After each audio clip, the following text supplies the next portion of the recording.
Apakah Donald Trump is the new Hitler? Oke, topik kali ini kita akan membicarakan kondisi geopolitik di mana sekarang Donald Trump lagi gencar-gencarnya kemarin menculik Presiden Venezuela, terus menginginkan Greenland dan ada menaikkan tensi kepada Iran. Nah, Prof, sebelum kita mulai lebih lanjut lagi, tanggapan Prof gimana? Iya, saya kalau melihat itu sebenarnya memang cukup memprihatinkan dalam arti bahwa Presiden Trump telah melangkah terlalu jauh, tetapi ya sebenarnya juga sangat susah untuk mengatakan dia keliru, karena yang ada dalam pikirannya kan Amerika itu negara besar. Iya. Dan sebuah negara besar ini tidak boleh dilecehkan. Iya kan? Nah, tetapi sebenarnya saya tidak tahu apakah Trump mengerti sejarah. Ada hal menarik begini. Churchill, Perdana Menteri Inggris itu mengatakan begini, saya tidak menjadi Perdana Menteri untuk mengetuai proses pembubaran kemaharajaan Inggris sekalipun tanpa kegigihan FDR. FDR di sini yang dimaksud adalah Presiden Amerika Serikat Roosevelt. Oh ya. Apa yang dia maksud sebenarnya? Sebenarnya Roosevelt itu semacam memaksakan kepada penjajah, termasuk kepada Inggris, Churchill, nanti kalau sudah selesai perang, maka jajahan-jajahan Anda itu dimerdekakan. Oh ya, seperti India, Singapura, semua, Malaysia, ya gitu. Nah, mengapa saya mengutip ini? Artinya apa? Amerika yang demokratis dengan HAM-nya dan segala macam, pada masa lampau adalah kekuatan yang justru menghendaki agar supaya penjajahan itu dihapuskan. Atau dipaksa negara-negara penjajah untuk memerdekakan. Iya. Nah, dalam kaitan dengan Indonesia, dalam batas tertentu, peranan Amerika juga besar untuk proses kemerdekaan Indonesia dan proses kembalinya Irian Barat atau dijadikannya Irian Barat menjadi bagian dari Republik Indonesia. Nah, tetapi apa yang dilakukan oleh Trump dalam pikirannya itu saya lihat, ini cuma tentu saja saya tidak berhak untuk mengatakan ini apa yang saya katakan ini pasti benar. Karena kan kenal aja enggak.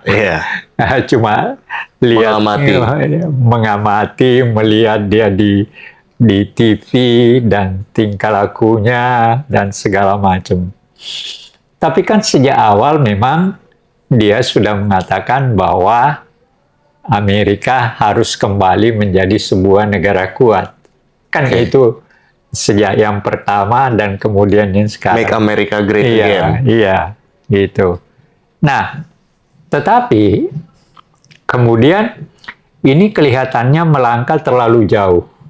Dalam arti kata, mau mengambil wilayah negara orang lain. Bahkan sekarang Presiden Venezuela udah ditangkap. Betul. Iya kan, dan diadili di Amerika, bukan di negaranya sendiri.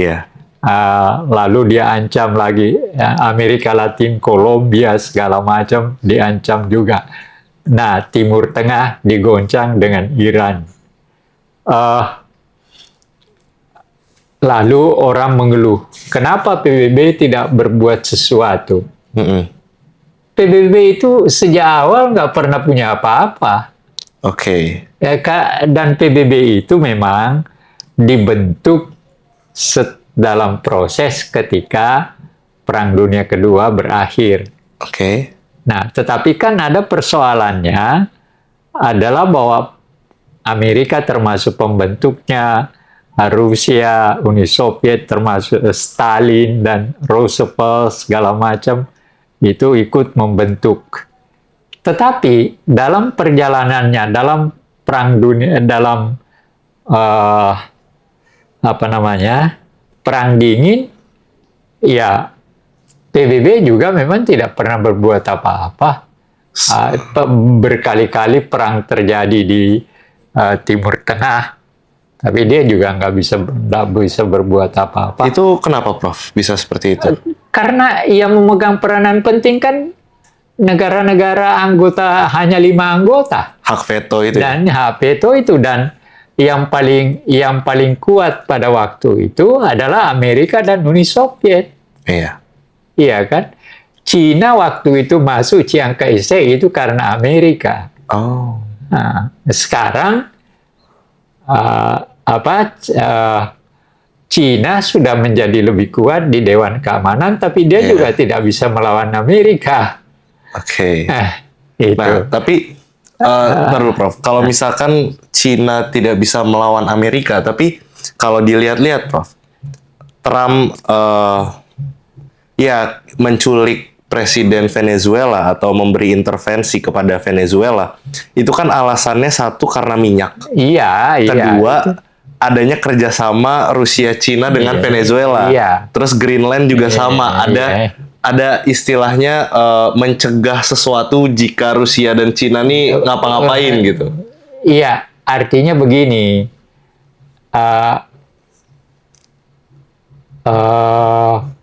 Trump kembali kepada pikirannya yang awal bahwa Amerika tidak bisa diganggu oleh siapapun. Oke. Sebagai sebuah negara besar, tidak akan ada siapapun dia. Dan yang lucu itu apa? Di tengah situasi ekonomi Cina naik, justru Amerika minjem duit dari Cina kan? Iya. Ya, tapi dalam hal sekarang Trump mengancam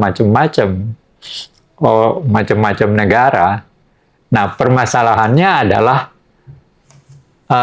siapa yang bisa bisa melakukan pendekatan kepada dia. Karena PBB tidak mungkin. Karena orang selalu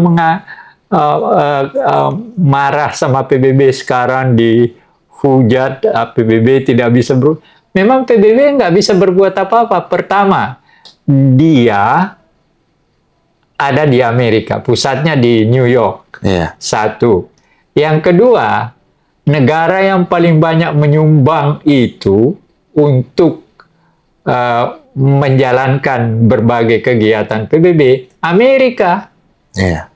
Jadi kalau Amerika sekarang, katanya Amerika sudah keluar dari 16 lembaga PBB. PBB lumpuh. PBB pasti bisa lumpuh. Karena apa? Lawang dunia Amerika kok. Keluar dari UNESCO, apa yang bisa dilakukan? Keluar dari macam-macam kesehatannya, apanya, segala macam. Ya ndak mungkin bisa berbuat. PBB nggak mungkin bisa dia mau berbuat apa? Dia mau misalnya nanti dia, walaupun sudah ada berita kan bahwa Perancis sama Jerman mengirim ke Greenland. Tapi dia kirim, kalau Amerika mau, ya tetap aja bisa. Diserang ya? Iya. Dan ini ada berita dari AP News. Jadi waktu penyerangan Venezuela, itu resolusi dari Senatnya itu gagal. Oh iya. Karena dua Republicans ini akhirnya menuruti Trump. Gitu kan. Jadi bahkan di kondisi internal pun yang karena ada demokrasi AS yang bisa mengupayakan untuk pembatasan kekuasaan presiden pun gagal. Pasti gagal karena apa? Tetap saja yang lebih kuat itu adalah presiden. Apalagi Presiden Amerika sekarang Trump. Iya. Apalagi ya walaupun Trump kan sebenarnya saya ini cuma menduga. Saya menduga bahwa Trump mengambil tingkah laku itu karena juga ada persoalan kalau dia sudah tidak jadi presiden, dia bisa kena beberapa hukum tertentu. Persoalan pajak, segala macam. Ada pokoknya hukum di dalam Amerika Serikat. Dalam Amerika sendiri. Jadi kalau dia nanti tidak jadi presiden, dia bisa kena. Iya kan? Dan waktu dikenakan itu dia sendiri ngomong, ini presiden loh, masa dikenain hukum. Jadi dia sadar akan hal itu. Nah, tetapi oke lah, kita lihat ini dan pertanyaannya kembali lagi, apakah ada pemimpin dari negara lain yang bisa melakukan pendekatan kepada Trump untuk menurunkan tensi daripada situasi yang terjadi sekarang? Kalau menurut Prof sendiri ada nggak kira-kira? Nah, saya tidak mau mengatakan apakah misalnya ada yang mengatakan kemarin ada dari UNPAD kalau nggak salah menyatakan bahwa kemungkinan presiden kita Indonesia bisa mengambil peranan. Dalam batas tertentu kemungkinan itu ada. Ya, pertama salah satu majalah Amerika sudah menempatkan Prabowo sebagai salah seorang pemimpin paling berpengaruh di dunia. Iya, pemimpin Islam. Iya, pemimpin Islam yang paling berpengaruh. Nomor 15. Iya kan? Yang kedua, dia bisa melakukan pendekatan. Kemarin di PBB kan Trump memuji Prabowo kayak apa gitu. Iya kan? Dipuji betul. Lalu dianggap sebagai pemimpin yang hebat, berpidato ya, segala macam pujian yang diberikan oleh Trump. Nah, tetapi ada kesulitannya juga. Apa itu, Prof? BRICS. Iya kan? Kan kita masuk BRICS. Di awal pemerintahan Prabowo itu yang pertama ya, Prof ya? Kita masuk BRICS. Nah, BRICS itu India sama Cina. Di sini persoalannya salah satu. Tapi sampai seberapa mungkin Prabowo bisa melakukan dengan hubungan, ya karena biasa juga kan hubungan pribadi ya seperti Prabowo dengan, tapi ya agak susah untuk disamakan dengan Trump. Seperti Prabowo dengan Raja Yordania, itu kan. Walaupun mereka punya sejarah sebelumnya sejarah. Tapi dengan Trump kan ya. Walaupun begitu, mungkin Prabowo bisa melakukan pendekatan tertentu kepada tokoh-tokoh tertentu untuk mengajak secara bersama. Karena begini, ada kesulitan Trump juga. Kalau sampai terjadi goncangan di Timur Tengah dengan misalnya mau menginvasi Iran, persoalannya adalah Amerika itu banyak negara-negara di mana tempatnya pasukannya. Iya banyak kan? Pasukan Amerika di situ. Amerika di situ. Jadi kalau Iran misalnya diserang, ya dia balik serang Amerika. Kalau dia punya kemampuan. Semua orang mengatakan kemarin bahwa Iran punya kemampuan untuk melakukan itu. Kemarin dikatakan perang 6 hari itu seakan-akan Iran menang, mengalahkan Israel dan Amerika. Ya tapi oke lah itu. kenyataannya memang perangnya berhenti, Iya. ya kan? Nah, apakah nanti kalau terjadi Amerika menyerang Iran, lalu Iran mampu melakukan pembalasan, ya bisa kacau. Iya. Bisa kacau karena pasti yang diserang Iran, Israel, dan beberapa negara tempat pertahanan Amerika di Timur Tengah. Iya. Itu persoalannya kan itu. Walaupun tapi secara sejarah itu nggak pernah ada ya, Prof, Timur Tengah yang bisa melawan Amerika. Dalam arti kata, enggak. Dulu pernah tapi dulu kan pernah terjadi kan, negara Timur Tengah itu kan negara penghasil minyak. Iya. Lalu ada embargo minyak. Iya. Dalam rangka kaitannya dengan Palestina ketika itu. Tapi kan hanya berapa hari dan sebagainya. Jadi ya kita menunggu situasi selanjutnya aja sampai seberapa begini.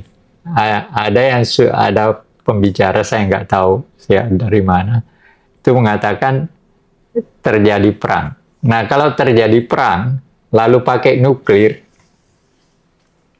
dunia ini akan hancur kan? Ya, karena memang beritanya adalah, Prof, sekarang kalau misalkan perang dunia 1 dan 2 itu senjata, perang selanjutnya kan perang dingin, perang intelligence. Nah, kalau sekarang terjadi perang, itu namanya hybrid warfare. Iya. Artinya ada cyber attack di situ.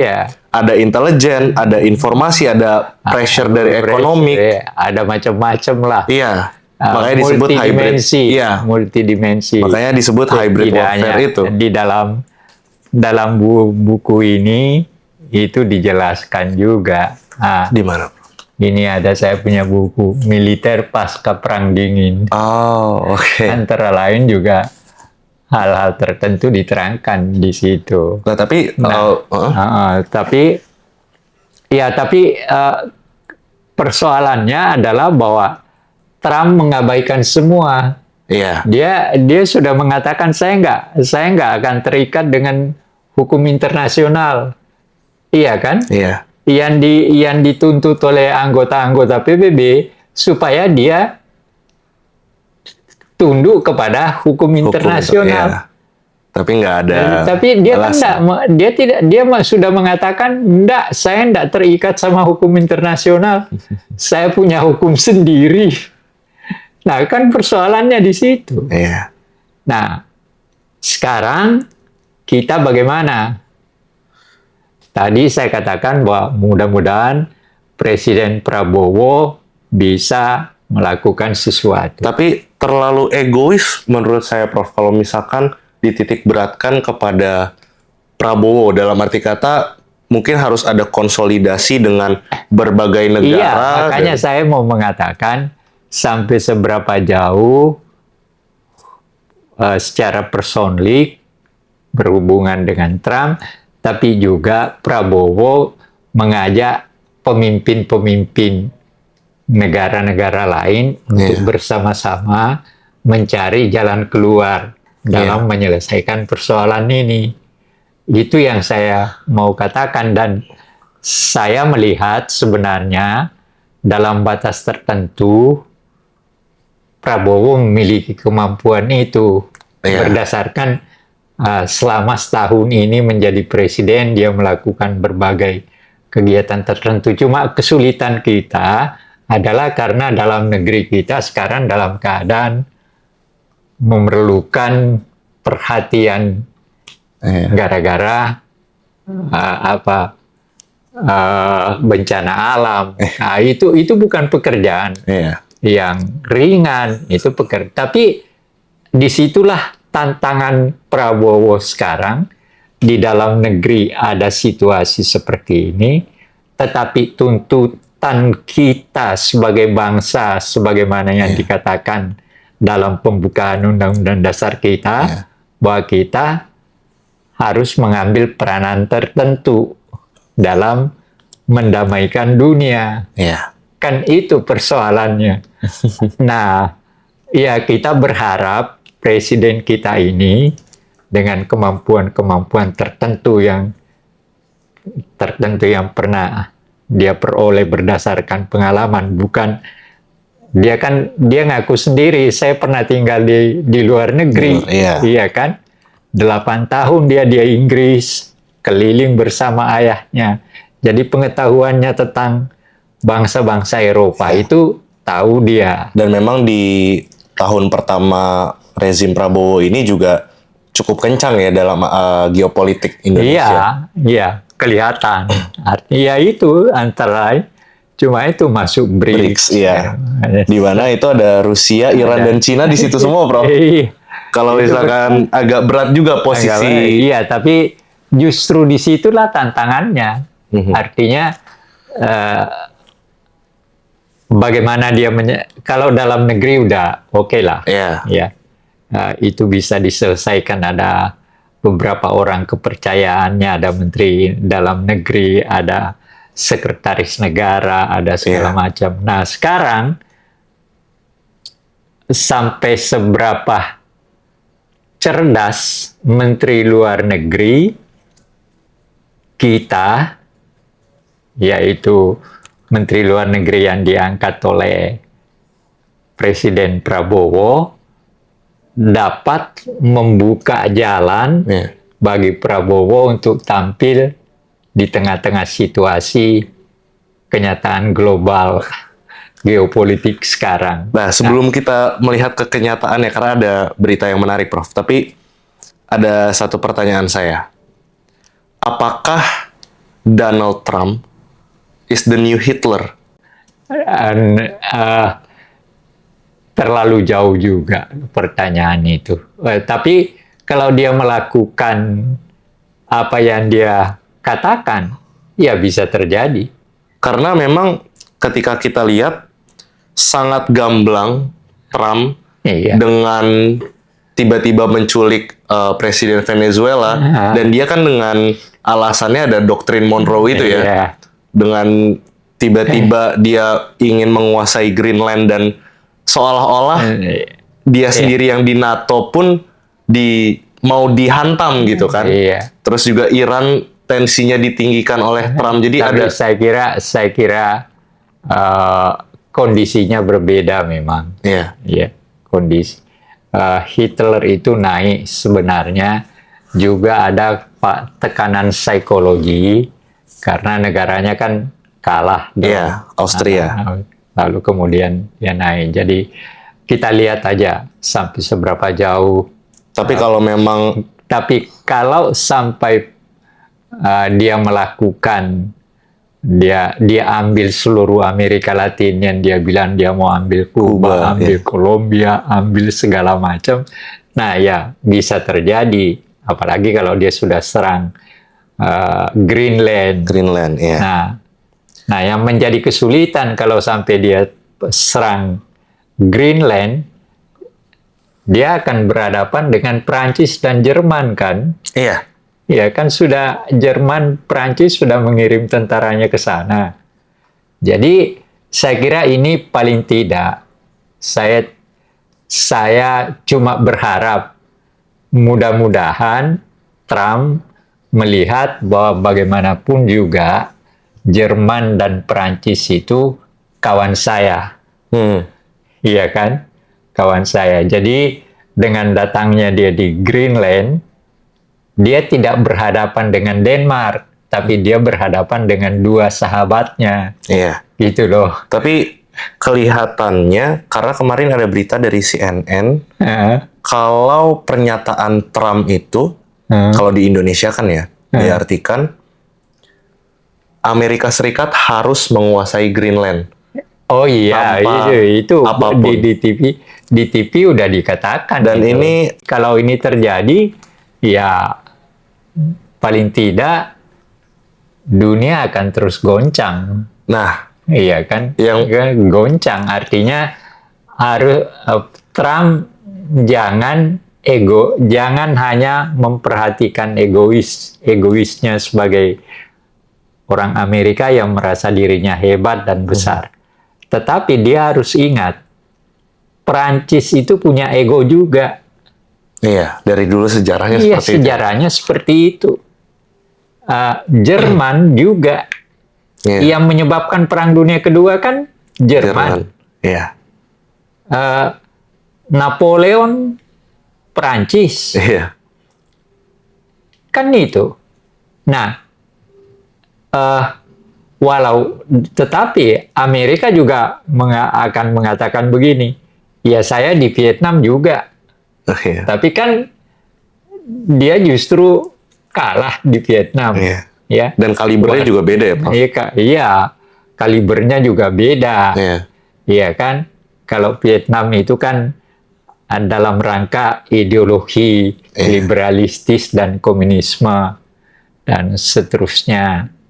Nah, walaupun memang sebenarnya secara militer itu Amerika tidak kalah di Vietnam. Kalahnya apa? Psikologis. Tekanan dalam negeri. Oke. Itu. Ya.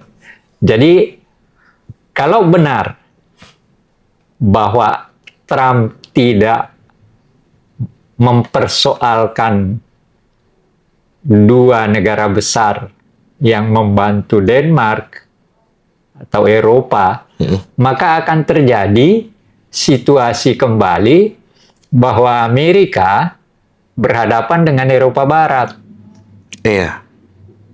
Itu. Ini yang saya tidak tahu sampai seberapa jauh pemikir-pemikir penasehat Trump, tapi saya berdasarkan latar belakang pengetahuan sejarah saya adalah keliru Amerika kalau dia mengabaikan kekuatan Prancis dan kekuatan Jerman. Nah, sedikit keliru juga, Prof. Kalau misalkan ini bisa menjadi keliru, bisa menjadi memang strategi Trump ya. Kalau memang dia benar-benar bengis. Dalam arti kalau misalkan dia merebut kekuasaan Venezuela itu kan atas landasan doktrin Monroe. Di mana Amerika ya Amerika, Eropa ya Eropa. Tetapi ada keinginan untuk menguasai Greenland, di mana harus berperang dengan Eropa. Enggak, ini persoalannya sederhana Greenland itu. Dia melihat bahwa Greenland itu kan dekat dengan Amerika. Iya. Iya kan? Itu. Lalu sebenarnya kalau mau dibandingkan dengan apa yang dilakukan Rusia terhadap yang sekarang perang dengan Rusia itu, Ukraina itu kan bekas negaranya Uni Soviet. Yes. Nah, sedangkan Trump itu kan dekat dengan Greenland. Yeah. Jadi dia merasa dengan adanya pengaruh Cina dan Uni Soviet di Greenland itu kan membahayakan posisinya dia. Iya. Iya. Tapi menurut saya seharusnya Trump kalau dia sebagai seorang yang berpikir presidennya sedikit intelektual, dia tidak perlu memberikan ancaman itu. Lewat diplomasi aja dengan Eropa Barat, sehingga dia bisa melakukan sesuatu bahwa dia pasti aman. Kalau perlu dalam prosesnya mungkin Cina akan diusir. Ya, artinya ada negosiasi dulu lah, Prof. Negosiasi. Ya. Tapi ini malah langsung dipantik ya. Iya kan. Jadi, tapi ya itu kepribadian dia. Ya, mungkin bagian dari strateginya dia juga. Iya, bagian dari strategi, tapi mungkin juga memang karakternya seperti itu. Iya, karena di periode pertama juga langsung benteng Meksiko itu ya. Iya. Sekarang seperti ini. Kalau benar terjadi Venezuela dengan Amerika Latin dan terus ada Greenland dan Iran, berkali-kali lipat daripada benteng Meksiko ya, Prof. Iya, itu yang menjadi soal. Tapi ya artinya apa? Disinilah pentingnya pentingnya ada kebersatuan dari pemikir dan pemimpin dunia untuk melakukan sesuatu. Sebab kalau itu terjadi, itu artinya apa? Dunia akan rusak. Iya kan? Yang dirusak itu bukan hanya Greenland, yang dirusak itu bukan hanya Venezuela dan Amerika Latin, tapi dunia. Apalagi kan kalau terjadi hybrid warfare itu. Iya, apalagi ya, dan itu pasti terjadi. Kalau terjadi perang itu pasti semua AI dilakukan, iya kan, segala macam, semua senjata teknologi akan menjadi bagian dalam perang itu. Dan itu artinya akan mengakibatkan dunia ini akan runtuh. Bahkan ini dari Reuters, Putin says the world is getting more dangerous. Tapi dia tidak membahas tentang Maduro atau Iran. Tapi kita tahu lah dia pasti niatnya kemana. Ya, ada satu hal yang dilupakan Eropa Barat. Ya. Ketika perang dingin selesai, kan tinggal Rusia. Ya kan, tinggal Rusia. Nah, lalu Ukraina yang tadinya menjadi bagian dari Uni Soviet, artinya di bawah pimpinan Rusia, mau menjadi anggota NATO. Ya itu kan mengganggu Rusia. Makanya, nah kelirunya Eropa Barat di mana? Dia nganggap seakan-akan Rusia itu nggak ada artinya. Padahal dia lupa, Rusia itu juga latar belakangnya adalah negara besar. Dalam arti kerajaan besar dulu. Abad-abad 18, 19, sesar ketika itu. Ini yang tidak dipahami oleh mereka. Apa karena mungkin mereka tahu gitu kan? Cuma mereka bodoh amat gitu, Prof. Ya seperti Trump sekarang kan bodoh amat tentang hukum internasional. Kalau misalkan ada pasukan NATO, bisa aja juga. Karena Putin ini bagaimanapun juga adalah mantan intelligence, mantan KGB dia. KGB. Jadi dia punya ambisinya juga. Ya sebenarnya dalam batas tertentu ya mirip dengan Trump juga. Cuma penampilannya berbeda karena asalnya dari negara komunis yang tertutup, sedangkan Trump dari negara terbuka. Bedanya di situ. Tapi menariknya sekarang di tengah-tengahnya ada Cina, Prof. Iya. Cina itu juga tidak pernah merasa bahwa saya ini negara kecil. Secara sejarah juga iya. Secara historis kan? Iya. Tapi harus diingat, satu-satunya kerajaan yang pernah mengalahkan Cina, kerajaan Majapahit awal. Tapi harus diingat bahwa seperti beberapa wilayah kita itu memang menjadi inceran Cina juga, karena merasa bahwa ini ratusan tahun yang lalu wilayah ini jajahan saya gitu. Itu kan persoalannya. Tapi oke lah, kita sudah membicarakan satu persoalan. Sebenarnya yang kita bicarakan sekarang ini adalah masa depan dunia. Dalam arti tindakan kelanjutan dari tindakan Trump bagaimana.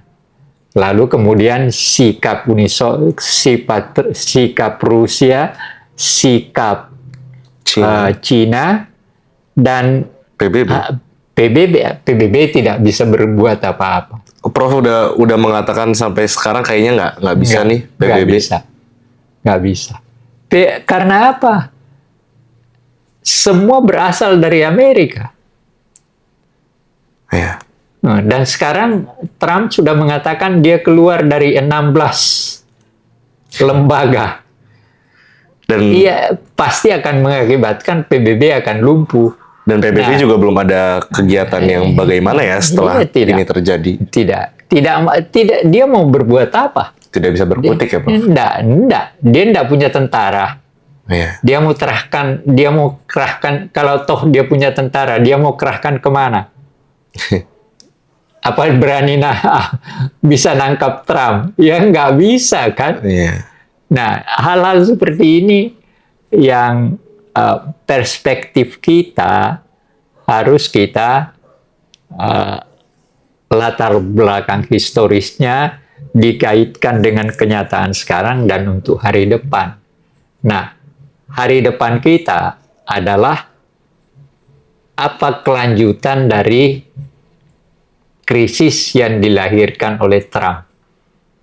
Dan adakah orang pemimpin dunia yang bisa melakukan sesuatu dengan Trump sehingga tensi atau sikap karakter Trump bisa dia rubah dan akan menyebabkan ketenangan akan berangsur-angsur. Tapi kalau menurut Prof, kelanjutannya ini paling tidak ya seminggu dari sekarang lah, itu bagaimana, Prof?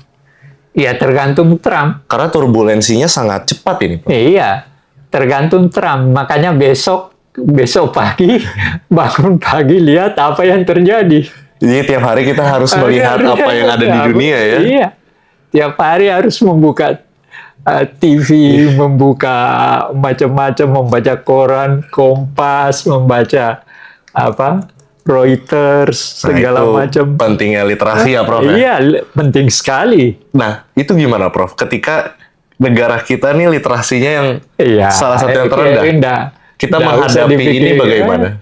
Iya, orang pinternya aja lah yang ada di sekeliling presiden kita aja lah. Dan kita yang lepas, yang memiliki kemampuan untuk membaca situasi, hanya itu yang bisa kita lakukan. Kalau menyerahkan kepada mereka yang tidak bisa baca aja susah kan. Nah, oleh karena itu sekarang yang tak akan tampil adalah di mana letak kecerdasan presiden kita dilingkungi oleh orang-orang cerdas juga. Yeah.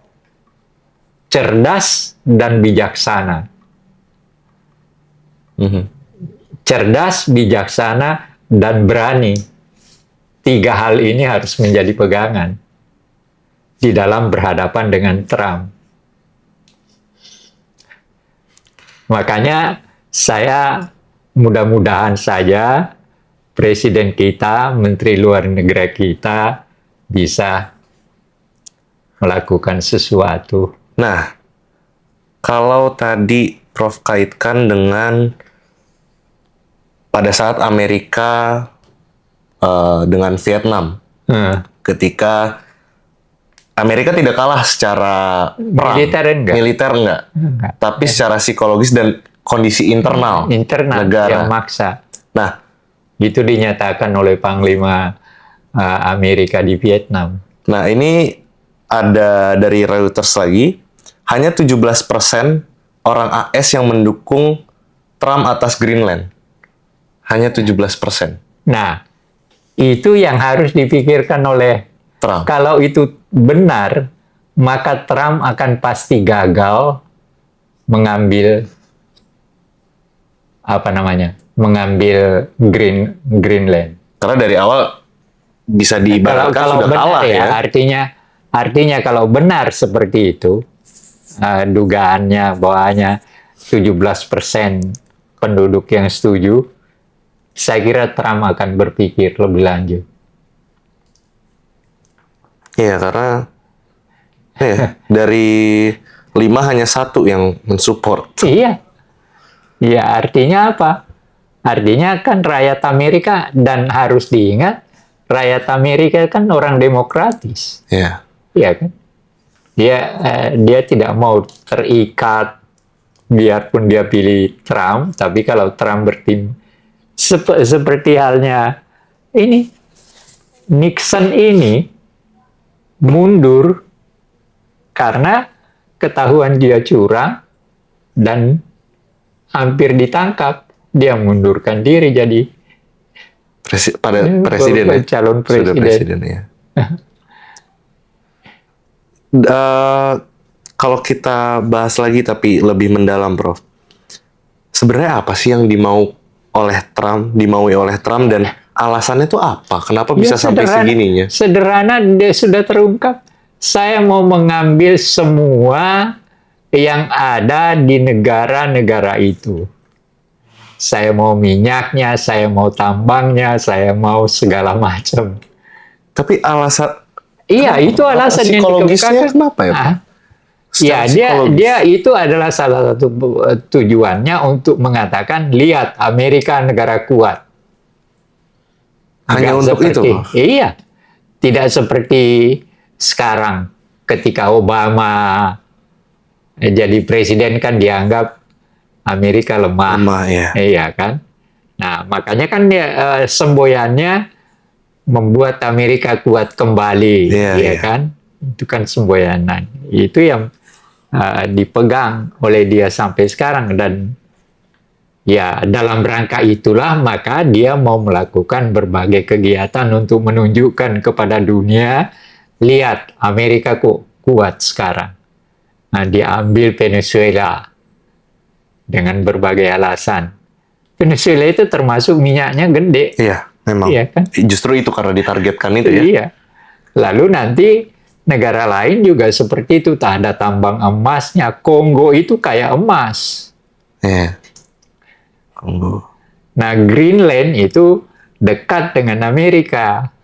Jadi hal-hal semacam ini bergabung dalam pikiran dia untuk mewujudkan semboyannya.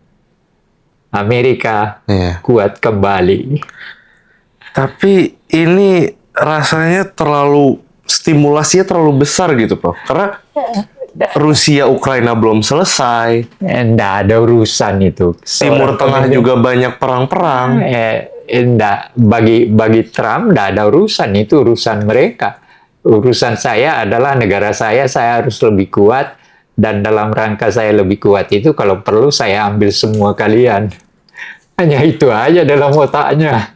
Bahkan Putin mengatakan ya bahwa kondisi sekarang memang kondisi berbahaya di dunia. Iya. Seorang Putin. Iya, seorang Putin. Dan bahaya itu apa? Dia juga termasuk membuat bahaya itu terjadi kan dengan menyerang Ukraina. Iya. Jadi ya apa yang dia katakan sebenarnya juga perkataan hipokrisi. Hipokrit sebenarnya. Iya. Dia juga yang bikin kok. Malah Trump berusaha untuk menyelesaikan persoalan Ukraina, tapi tidak bisa karena dia juga melakukan kesalahan. Lalu mau apa? Ya saya kira ini yang kita bicarakan hanya memberikan perspektif entah kepada masyarakat, kepada kita sendiri, karena bagaimanapun dampaknya akan ada pada kita juga. Nanti kita lihat, bicarakan lebih lanjut, nanti 2-3 hari perkembangannya gimana, baru bisa kita lihat bagaimana posisi kita, bagaimana presiden kita, bagaimana menteri luar negeri kita. Kalau sampai sekarang, menurut Prof, posisi negara kita seperti apa dan kita harus apa? Prabowo belum pernah ngomong kok, menteri luar negeri kita juga belum ngomong akan hal ini ya. Iya. Tapi kalau misalkan makanya ada yang mendorong, dan saya termasuk juga, ya saya mengharapkan dengan pengalaman pemahaman Prabowo terhadap Amerika, hubungannya dengan Trump kemarin waktu di PBB, lalu segala macam hubungannya dengan negara-negara Islam di mana pengaruh Amerika sangat kuat karena minyak dan sebagainya. Ya mudah-mudahan Prabowo bisa berbuat lah. Nah, tapi disitulah perlunya kita melihat 2-3 hari atau 2-3 minggu ini apa yang terjadi yang dilakukan oleh Trump. Karena bagaimanapun juga pasti akan memberikan dampak pada kita. Harus up baik to date, ekonomi maupun politik, bahkan mungkin militer. Dan intelijen sebenarnya, Prof. Iya, pasti. Karena, tapi kalau dari Prof sendiri kan ketika Perang Dunia ditekankan militer, Perang Dingin intelligence. Nah sekarang kan ada yang baru di mana ada artificial intelligence itu, Prof. Prof melihatnya seperti apa Iya, terhadap? itu artinya perangnya masih makin akan mengakibatkan korban yang lebih banyak. Iya kan? Ya, dari Iran, dari negerinya nembak ke Australia, ke mana? Ke negara-negara Arab yang dekat dengan dia, di mana ada pasukan pertahanan Amerika di sana. Kan bisa terjadi. Dia tembak Israel, tembak Iran juga pakai, ya bisa terjadi semua kan. Nah, oleh karena itu ya seharusnya mau apa lagi, PBB kita tidak bisa berharap Kita apa-apa. tidak bisa berharap ke PBB pada saat PBB ini. tidak bisa berharap apa-apa. Yang paling memungkinkan berarti saat ini untuk supres kepada Trump adalah NATO. NATO kan mendukung Greenland. Iya, makanya jadi supres Trump untuk ke belakang. Iya, tapi ya itu mudah-mudahan Trump melihat bahwa Prancis itu bukan negara ecel-ecelan. Jerman itu bukan negara ecel-ecelan. Dan pada saatnya Eropa Barat semuanya akan menentang ya, Prof. Iya, Eropa Barat pasti akan marah juga. Yang menarik kalau misalkan Rusia tiba-tiba join ke mereka juga. Iya. Bisa terjadi nggak itu, Prof? Bisa.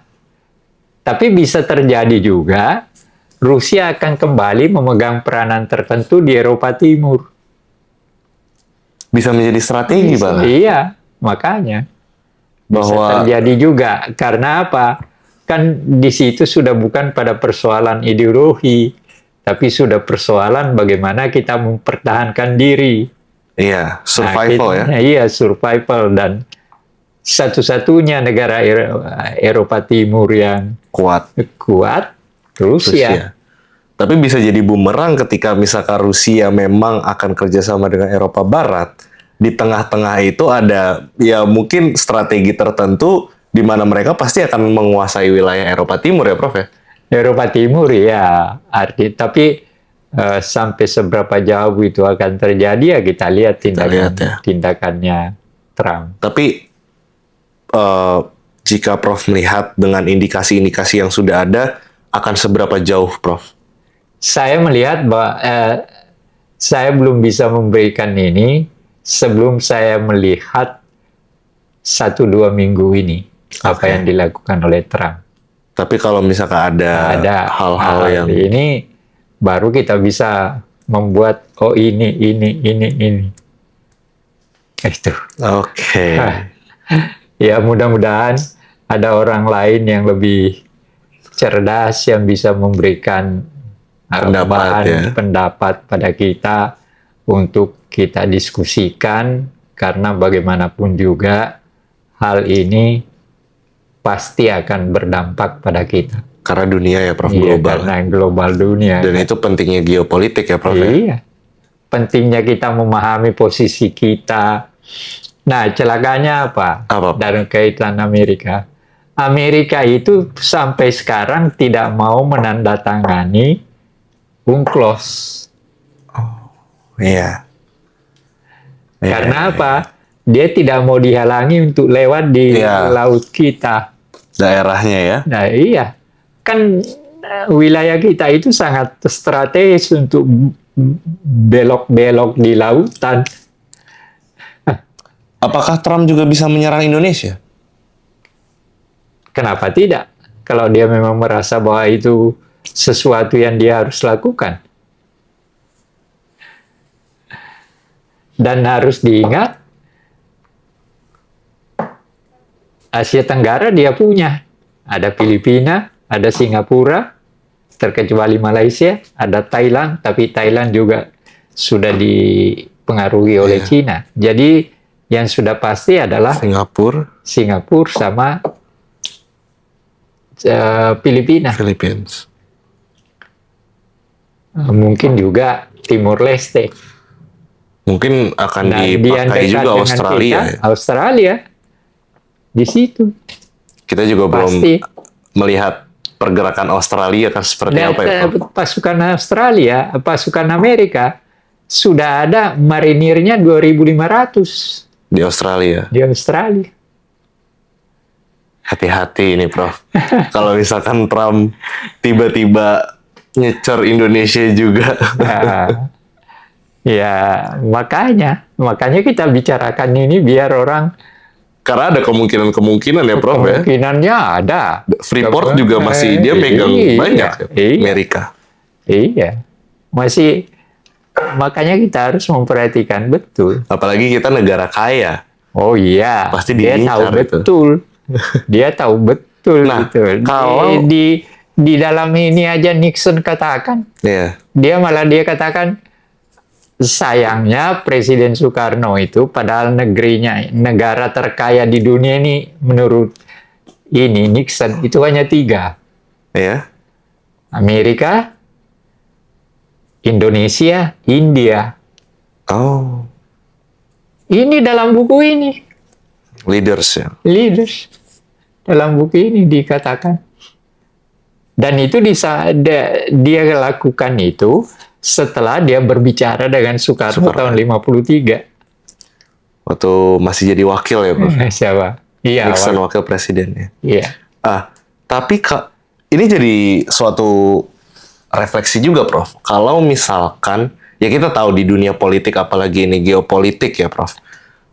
Kalau misalkan tindakan-tindakan Trump kepada Prabowo yang memuji, terus seolah-olah salah satu pemimpin terhebat, itu ternyata hanya bualan untuk melampaui negara kita.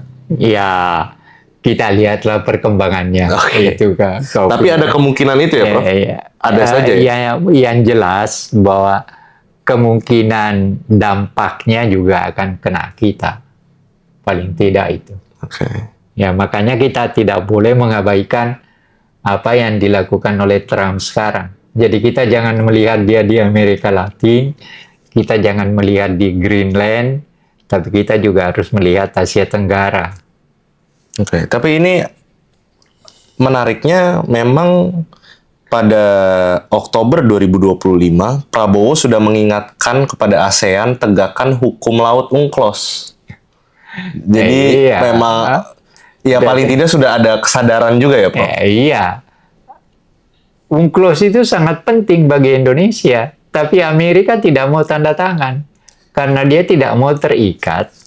Kan kalau dengan dia tanda tangan UNCLOS, ya itu artinya tidak boleh seenaknya lewat laut kita. Iya. Nah, Amerika tidak mau. Amerika pokoknya saya mau lewat kemana aja bisa. Makanya dia tidak mau tanda tangan. Apalagi sekarang ya hukum aja mau dilewati. Gitu. Iya, apalagi sekarang. Nah, hukum aja dianggap aneh. Nggak ada. Bagi Trump sekarang hukum itu nggak ada. Hukum internasional itu nggak ada. PBB itu nggak ada. Prof berpikiran di kepala Trump sudah seperti itu? Iya. Dan dia bukan di kepala, loh. Dia sudah sampaikan. Saya nggak percaya, saya nggak terikat dengan hukum internasional. Tapi bahwa dia memang tidak memikirkan kepentingan PBB, negara-negara lain nggak? Enggak. Hanya dirinya sendiri dan negaranya. Iya. Dan secara psikologis itu berbahaya ya, Prof? Ya tentu saja. Bahayanya udah kelihatan kok. Udah dia buat bahayanya, udah di negara lain, udah di presidennya ditangkap, udah mengancam negara lain. Jadi bukan lagi sebuah dugaan, sudah fakta. Nah, Kita tidak bisa menduganya bahwa Trump begini, tahu faktanya Trump sekarang berbuat seperti itu. Ya titik. Nah, pertanyaannya apa dampaknya kepada kita. Iya. Nah, itu yang harus kita siap. Mulai dari sekarang kita harus siap untuk menerima kemungkinan dampak-dampak yang akan dilahirkan oleh sikap Trump di dalam rangka politiknya dalam pengertian geopolitik. Harus melek ya. Iya. Kita tidak bisa tidak melihat, harus memperhatikan. Oke. Ada berbagai faktor juga. Jadi kalau dari segala gonjang-ganjing yang ada di dunia sekarang ini, Prof menyimpulkannya seperti apa? Iya, kita tunggu Trump apa yang dia lakukan. Dan kelihatannya, ya dia betul-betul merasa dirinya hanya dia yang penting, yang lain tidak penting. Ya. Iya kan? Hanya dirinya yang penting, orang lain tidak penting. Dan untuk kita, untuk itu ya semua akan dilampaui. dan untuk kita bagaimana menyimpulkan dan menghayatinya, Pak? Iya, kita harus siap. Kita harus siap, ya? Kita harus siap. Siap dalam arti kata kita punya pegangan. Nah, disinilah pentingnya yang namanya bagaimana kita berpegang pada ideologi negara kita, bagaimana kita membangun kekuatan persatuan, bagaimana pemimpin-pemimpin politik kita tidak sekedar teriak selalu mencari kedudukan. Ada kepentingan yang lebih besar yang harus dipikirkan, ya, Pak? Iya. Kepentingan jauh lebih besar yang sekarang yang harus kita pikirkan.